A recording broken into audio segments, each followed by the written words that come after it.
you the kind of person that blames others for the stuff that's going on in your life? Now, I'm not gonna make you super wrong for this, maybe a little bit, but I'm going to explain why we do it and how we can make it easier going forward, not to simply blame our other halves for the stuff that's going on in our lives, but also give you a couple of techniques so that we can catch it in the moment and then repair it afterwards. Ready, stick in?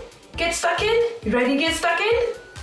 So we all have a different perspective of how things should be done, what people should do, how we should operate, and that's based on our own experiences. Things we've learned, things that we haven't learned, and those are naturally going to reflect on how we think other people should operate. And if we don't do it the way that we think it should be done, and something goes wrong, then sometimes it would be quite easy to blame the other person. Not good for a relationship. So what we're going to look at is the perspectives of not only how we're seeing things, but maybe we can look at how other people might be seeing things and how it could be a different perspective and you get the same result, but with a different approach. A perspective, a particular attitude towards or regarding, i.e. a point of view. So we've all got different ones. Who's right? Who's wrong? Are you right? I'm right. I'm never right. He's always right.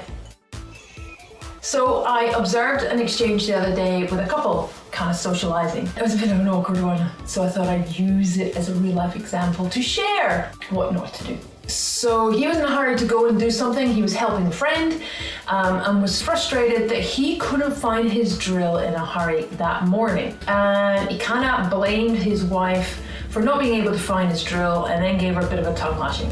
No, not that kind of lashing, behave. So he thought it was okay if he pre-framed it with a compliment and then kind of went hard at her and gave her a bit of a serve. And was kind of throwing the accusations around that she had done something that was making his day bad. So it went a bit like this. Thanks for tidying my garage up. Because of you, I'm running late and I couldn't find my drill this morning and you ruined my whole day and put everything behind schedule. Something like that. So being on the receiving end of that, well, I was standing next to her, I wasn't receiving it, but it felt like, I'm an empath. Could feel it. Awkward. And so naturally her defenses went straight up. And then this kind of awkward exchange, not quite an argument, but a bit of a bitey moment. Don't know how you explain it. And then afterwards when they're like, you're a relationship coach, aren't you? And I'm like, pretend I didn't see anything. But I did. I saw something. It happened. Anyway, the result was neither of them actually felt better. He was still grumpy. She felt kind of accused and blamed. They had a fun night. I'm sure not.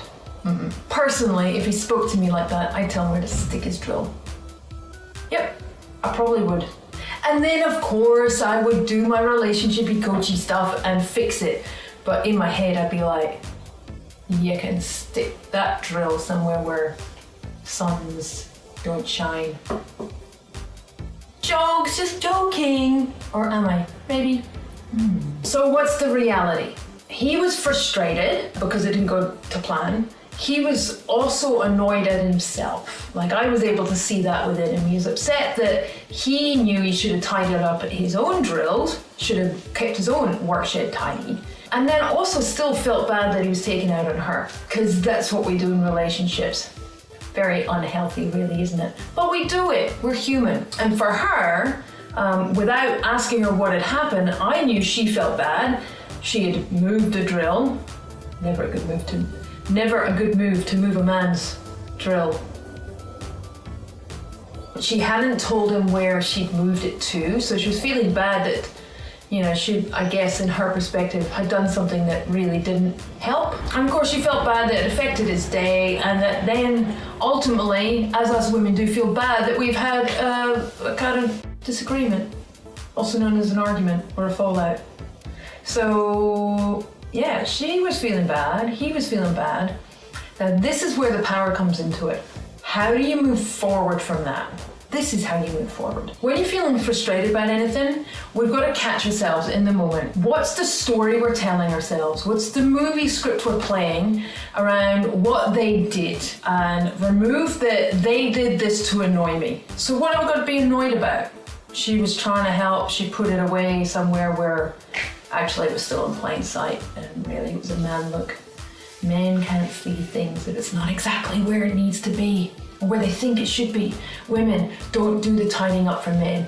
We think we're doing acts of service and it just shits them. So don't bother, I say, unless you get some boundaries in place and you know what he wants to do and where it goes.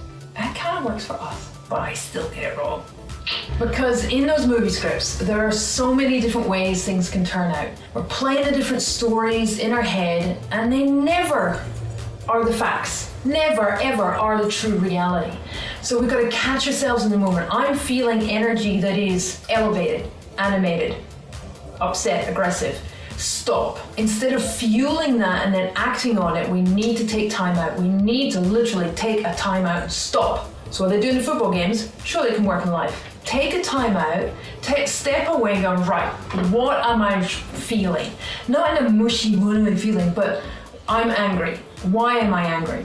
And it's the why question that really makes the difference. Understand yourself and what's causing the energy in motion, the emotion to be expressed. She can be doing the same while he's doing that. You don't need to spend long. You can just quickly, what am I pissed off about? Surely we would know. 'Cause she moved the drill. Yeah, but why is that triggering you?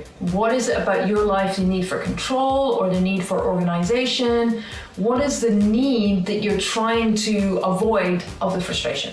Make sense? I hope so. So the point here is to continue the conversation with a level head. Take away the energy in motion, come back. You might still get triggered, but have the conversation in a lot more controlled manner.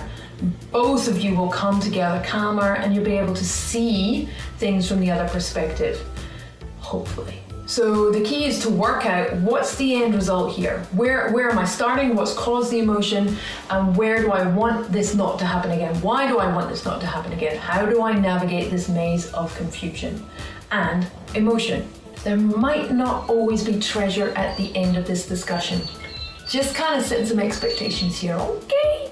So if it were me, what I would suggest or what I would like the kind of conversation to go is, hey, was there a reason you moved my drill? It's really annoying when you do that. He does it to my stuff all the time. It's the same conversation. Is there a reason why? Gives them a chance to at least explain why they've done something. Sometimes they might not have even realized they've done it. Definitely, 90% of the time, maybe not definitely, but most of the time, there's a reason behind why people do things. And quite often, it's to help. It's not to annoy and piss the other partner off. I know my life's better when everybody's angry. Not. Then she would have been able to explain where it was, could have removed the frustration. She would explain why she put it there, and he might have also learned that maybe he did something wrong, or maybe he was looking in the wrong place. Why would you put it at the front of the shed when it's supposed to go over here? Maybe she doesn't know that. Learn together and find some new ways of operating. Capiche? So here's the most powerful question to ask. Next time you're about to have an argument that's escalating, catch yourself and ask this really important question. What do I not know with absolute certainty? Do I know for sure that she moved the drill to annoy me? Do I know for sure that she even moved the drill? So check the assumptions, especially if they're negative ones. We don't realize we're doing it. It's kind of a default in our subconscious. So we need to be paying attention to these things. And it's called putting yourself in their shoes by seeing things from their perspective and considering what would they be doing or why would they be doing it. That is a powerful connection in a relationship. What kind of shoes are we talking about here? Are we talking about high heels? Well, I'm okay with that. I don't want to be putting his smelly work boots on. No. What about his runners? Ew! No, I don't want to put myself in his shoes. Not happening. Jokes, just kidding. You get the concept and analogy I'm talking about. Work with me here. This stuff is also about emotional intelligence. It's catching ourselves in a negative motion and recognizing it doesn't serve us, it doesn't serve our relationship, and it's not honoring our partner by blowing this stuff around and pointing fingers and blaming them. That's not how you live as an awesome human being. That's not having a really solid relationship. The solid, awesome communication comes from catching ourselves when we're feeling heightened emotion and addressing it. What is this about for me? Why is this annoying me so much? Then coming with that and asking questions to the other party that are checking and validating the assumptions that we're making. Hope all of that makes sense. Go forth and have amazing relationships, and I'll see you in the next video. Bye bye.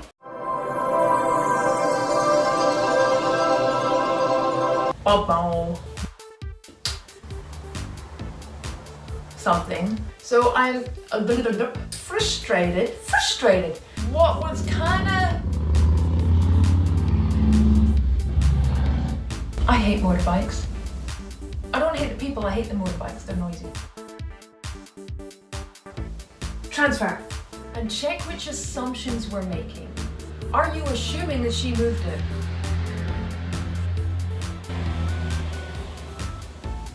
I live next to a road. I think I need to get double glazing.